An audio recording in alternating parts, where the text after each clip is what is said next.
Assalamualaikum semuanya. Sebelumnya saya ucapkan terima kasih karena masih terus mengikuti cerita bergambar di channel ini. Dan untuk kawan-kawan yang belum subscribe ke channel ini, dukung saya ya. Klik tombol subscribe dan klik logo lonceng untuk bisa berlangganan gratis di video cerita bergambar selanjutnya. Oke, sebagai imbalannya kali ini saya akan coba menggambar sekaligus bercerita tentang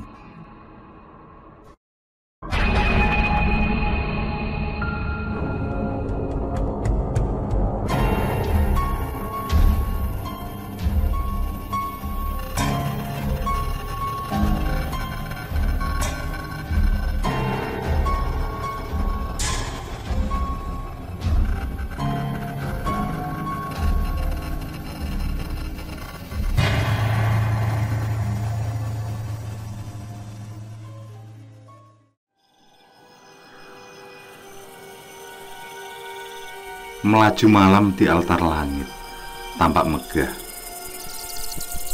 Segerombolan kelelawar melewati serangkaian nada malam,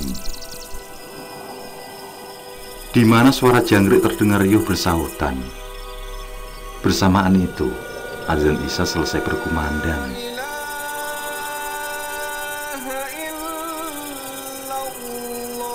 Tampak Kurdi sedang berbaring di bangku teras rumah.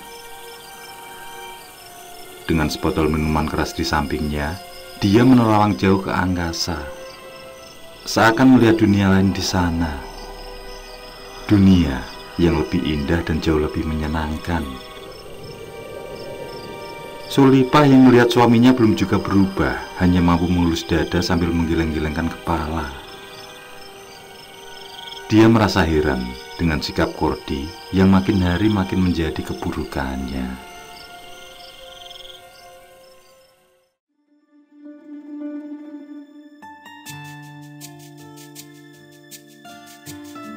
Pasangan muda ini sudah 4 tahun lamanya berumah tangga. Sebelumnya mereka saling mencintai dan berpacaran hampir 2 tahun. Meski saat menjalin hubungan kasih, Sulipah tahu tabiat jelek Kurdi. Tapi rasa cinta yang tulus tidak memperdulikan hal itu. Pandangan tentang keburukan itu tertutupi oleh hawa nafsu. Tidak peduli apapun yang menghalangi. Mungkin itulah cinta.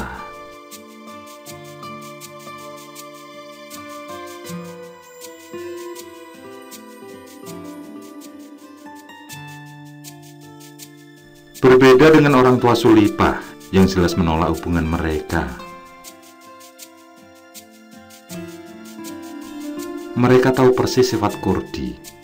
Pemuda pengangguran itu terkenal sebagai pemabuk, penjudi, dan pemalas. Jauh dari pendidikan agama, berbeda dengan kebanyakan pemuda lain yang giat bekerja meskipun serabutan.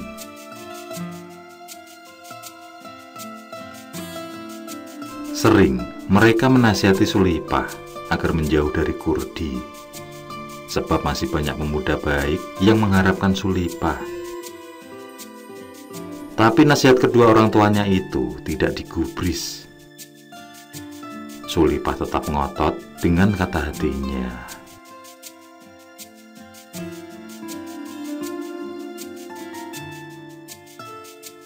Sulipah yang terus disudutkan orang tuanya berupaya agar Kurdi mampu berubah. Yang akhirnya perubahan itu pun ditunjukkan oleh Kurdi. Dengan mantap, pemuda itu berjanji untuk meninggalkan minuman keras.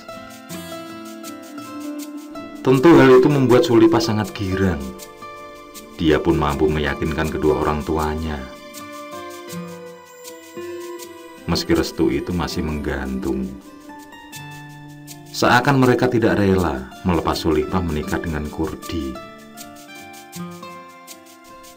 Tapi melihat rasa cinta yang begitu kuat, kedua orang tua Sulipah mencoba menerima dengan jodoh yang telah diberikan Tuhan.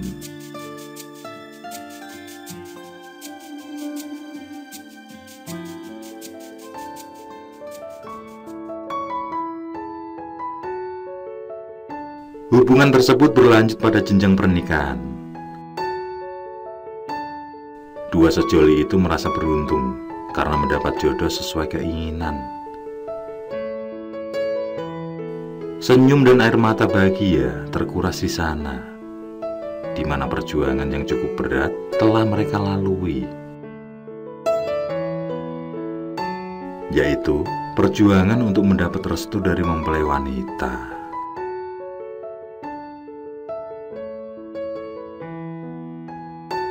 Di awal-awal pernikahan, semua tampak indah. Dua sejoli yang serasi menunjukkan romantisnya di hadapan warga. Kurdi sendiri mampu mendapat pekerjaan sebagai tukang kebun di sebuah sekolah dasar. Dia mampu memenuhi tanggung jawabnya sebagai seorang suami.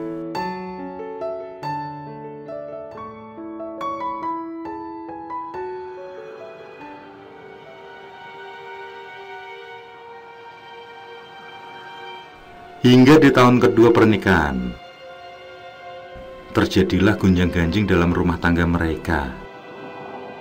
Masalah itu bermula saat membahas tentang anak.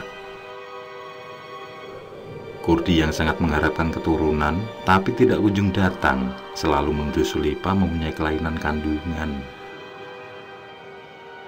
Tapi saat mereka melakukan pemeriksaan, keduanya dinyatakan dalam kondisi subur dan baik-baik saja. Karena merasa bosan, akhirnya Kurdi melupakan janjinya. Dia kembali menjamah minuman keras dan bergaul dengan para penjudi. Sifat buruk yang dulu pernah dilakoni perlahan mulai meracuninya lagi. Sulipah tidak bisa berbuat apa-apa selain pasrah. Dia tetap memenuhi kewajibannya sebagai seorang istri. Dia juga selalu berdoa agar kebahagiaan itu kembali datang.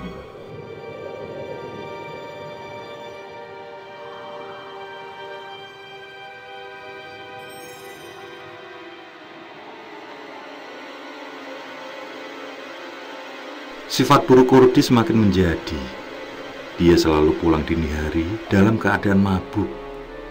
Ditambah lagi, dia menelantarkan istrinya dengan tidak memberi nafkah. Yang akhirnya dia ketahuan mencuri barang milik sekolahan dan dapat peringatan keras. Kelakuannya itu berulang yang membuat Kurdi dipecat dari pekerjaannya. Orang tua Sulipah tidak tahu keadaan rumah tangga anaknya segera datang berkunjung. Mereka mendapati Sulipah yang terisak.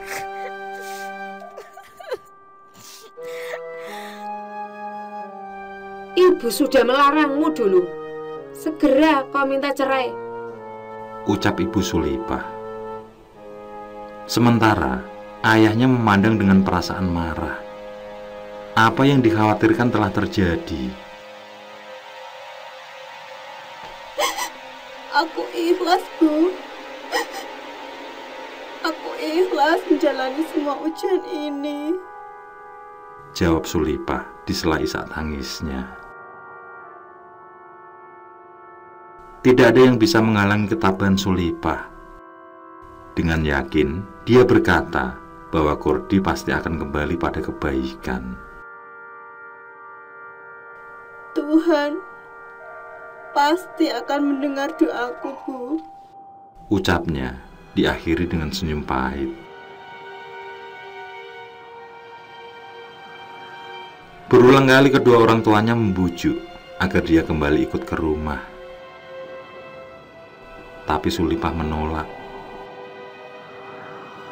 Menurutnya, sebagai seorang istri, dia diharuskan berbakti pada suami. Biarpun Tuhan memberi cobaan yang berlipat padanya.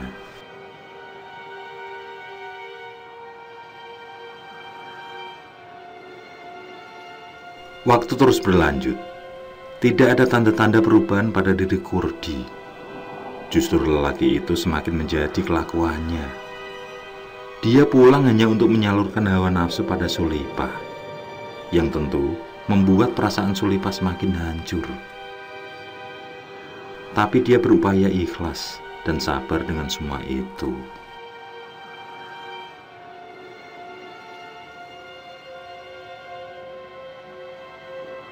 Karena tidak mendapat hak sebagai seorang istri, Sulipah akhirnya mencari kerja serabutan. Dia menjadi penjaga kios di pasar dengan gaji di bawah cukup. Sejak itulah, Kurdi menjadi sering pulang. Dia selalu meminta jatah uang pada istrinya.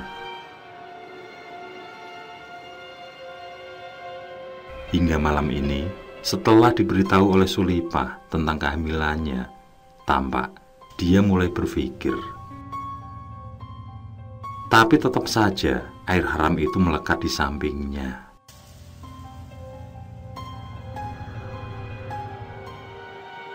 Aku rindu denganmu yang dulu, Bang. Yang dulu kenal penuh perhatian dan kasih sayang. Ucap Sulipah sambil mendekat. Kurdi terdiam. Bau alkohol begitu kuat dari aroma mulutnya. Sudahlah, kamu jaga saja perutmu, ucap Kurdi, kemudian berlalu masuk rumah.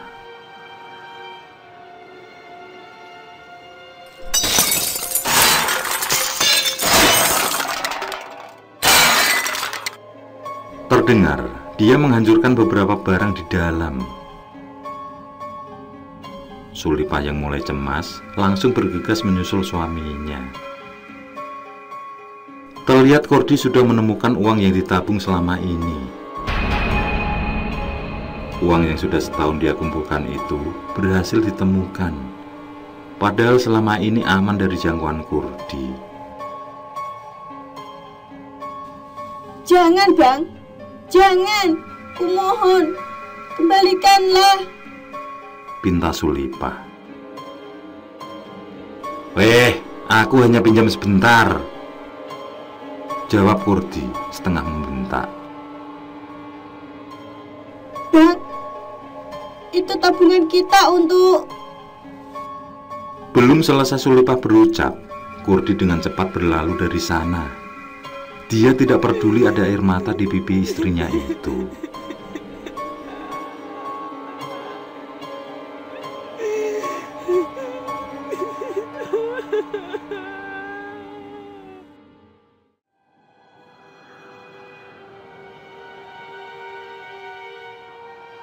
Dia berjalan sempoyongan dengan botol minuman keras di tangan kanannya.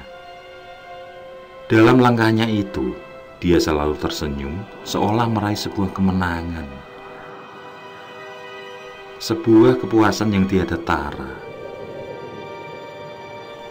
Dia merasa melayang terbang ke angkasa, padahal apa yang dirasakannya hanyalah semu. Kemenangan dan kepuasan itu hanyalah kepalsuan dunia.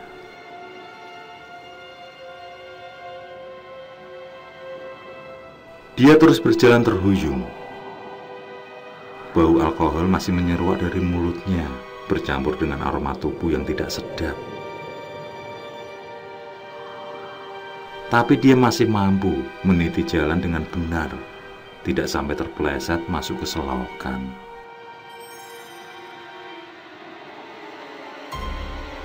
Bang, Mbak Sulipah, Bang.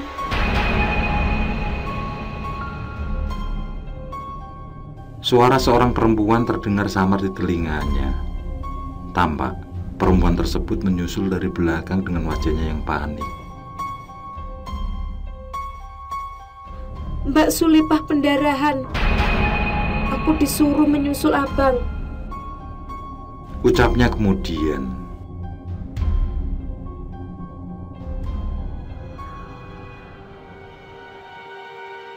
Tapi Kurdi hanya tertawa. Lalu disuruh perempuan itu kembali pulang. Dia tidak peduli dengan hal itu. Dia pun kembali berjalan menuju sebuah tempat di mana dia nongkrong bersama teman-teman penjudi. Terlihat di sana sudah mulai ramai dengan permainan dadu. Segera Kurdi bergabung sambil melihat seksama ke papan dadu.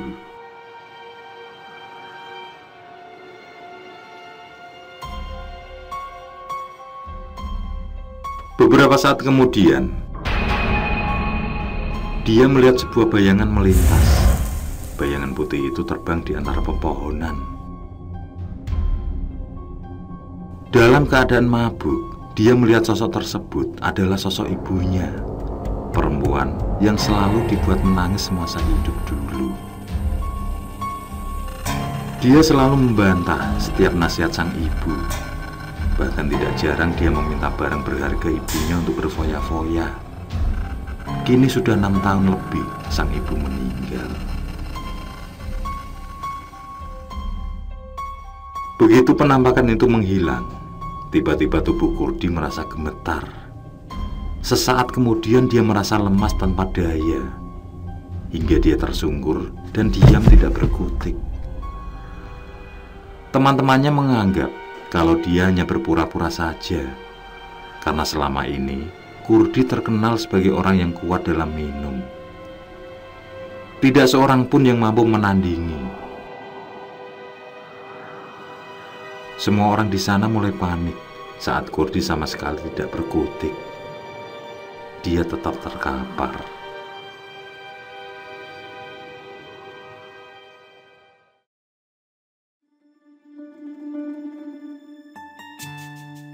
Di kamar sebuah rumah sakit, Kurdi tersadar. Matanya mulai terbuka sambil menoleh di sekitar. Tampak Sulipah tersenyum hangat padanya. Digenggam tangan Kurdi dengan erat. Kurdi yang coba membalas genggaman itu merasa jarinya tidak kuat ditekuk. Dia merasa seluruh tubuhnya lemah tanpa daya. Ikhlaslah, Bang, ucap Sulipah lirih. Kurdi coba membalas ucapan itu, tapi bibirnya sama sekali tidak mampu berucap.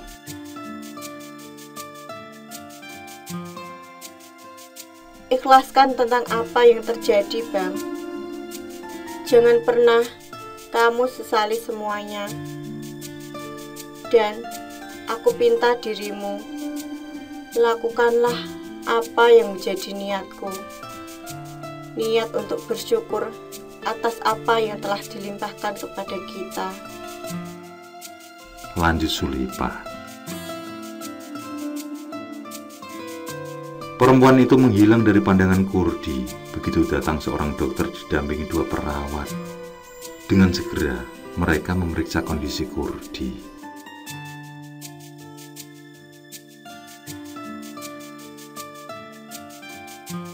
Tampaknya dia akan menderita kelumpuhan, ucap Bu Dokter sambil memeriksa. Ada beberapa urat sarafnya yang terputus. Mendengar perkataan dokter tersebut membuat Kurdi terkaget. Ada rasa tidak percaya di hatinya. Saat berulang kali dia mencoba bergerak dan berbicara, tapi sama sekali tidak mampu. Barulah dia yakin bahwa kelumpuhan menderanya. Tidak ada yang bisa dilakukan selain menyesal.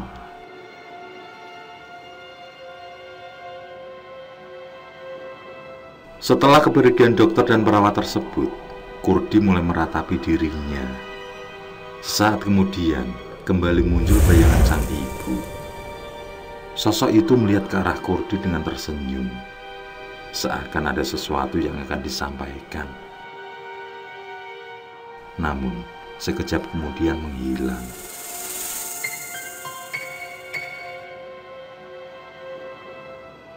Ya Tuhan, hapuslah penyakit ini yang menjadi hukuman atasku.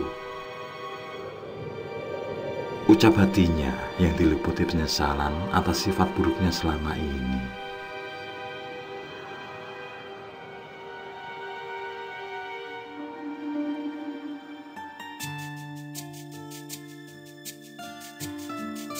Koryati, kakak Kurdi masuk ruangan. Perlahan dia mendekat pada adiknya. Begitu melihat kondisi yang menimpa adik satu-satunya itu, air matanya mulai menetes.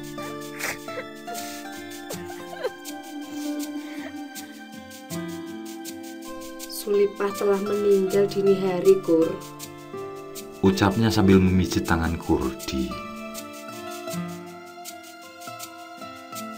Kurdi merasa kaget atas ucapan kakaknya itu, padahal istrinya baru saja menjenguknya tadi. Dia mengalami pendarahan setelah terjatuh dari kamar mandi. Semua orang menyalahkanmu karena kamu tidak menemaninya. Lanjut Kuryati.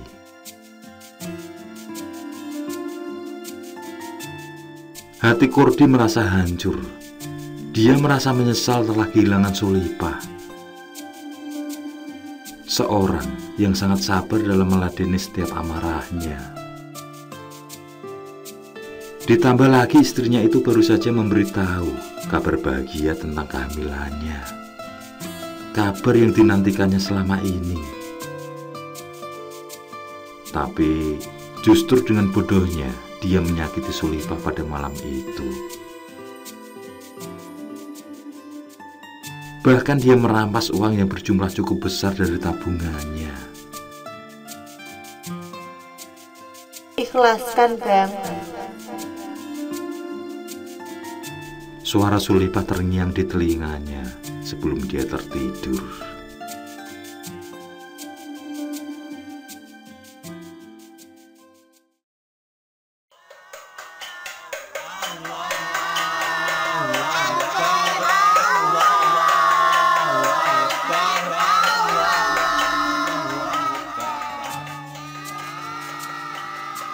Suara takbir berkumandang. Ini adalah malam kedua hari raya kurban.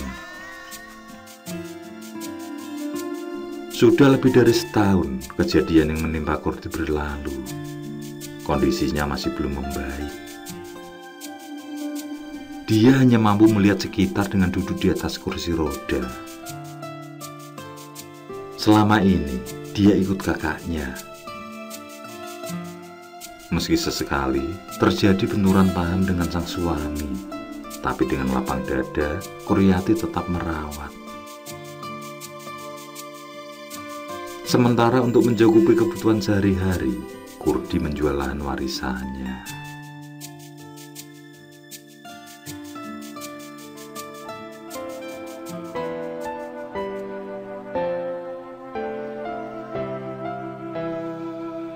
Terlihat air mata Kurdi berlinangan sejak berkumandangnya takbir kemarin. Meski dia sudah melaksanakan kurban sesuai keinginan mendiang Sulipah, tapi batinnya masih berkecamuk. Dia benar-benar menyesal atas apa yang diperbuat malam itu. Yang ternyata uang yang diambil dari Sulipah adalah uang untuk membeli hewan kurban. Istrinya itu mengumpulkan uang selama setahun untuk membeli 2 kambing yang akan dikurbankan. Sulipah berniat menambah rasa syukur atas nikmat berupa ikhlas yang telah Allah berikan.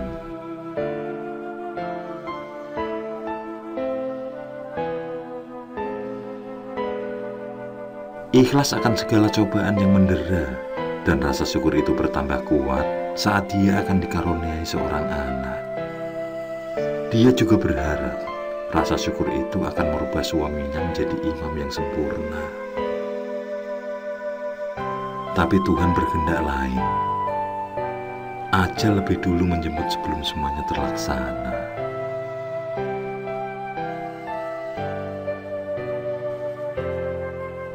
Air mata Kurdi terus menetes. Dia berharap sembuh dan berjanji akan menjadi hamba yang baik. Hamba yang selalu mengikuti perintahnya dan menjauhi larangannya.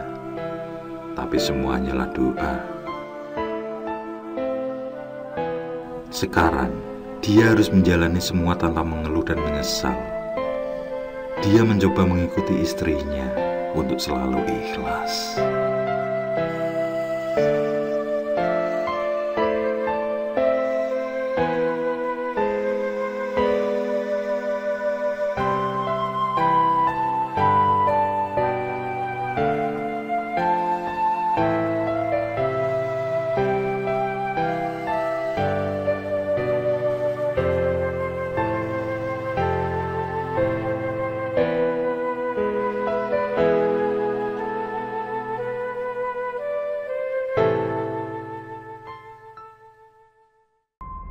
Oke, saya kira cukup cerita kali ini. Untuk cerita-cerita lainnya, silahkan buka di bagian video dalam channel ini, di playlist cerita bergambar. Sekali lagi terima kasih ya. Jangan lupa like, komen, share juga boleh. Dan untuk yang belum subscribe, langsung klik tombol subscribe. Semangat berkarya. Akhirul kalam, wassalamualaikum warahmatullahi wabarakatuh.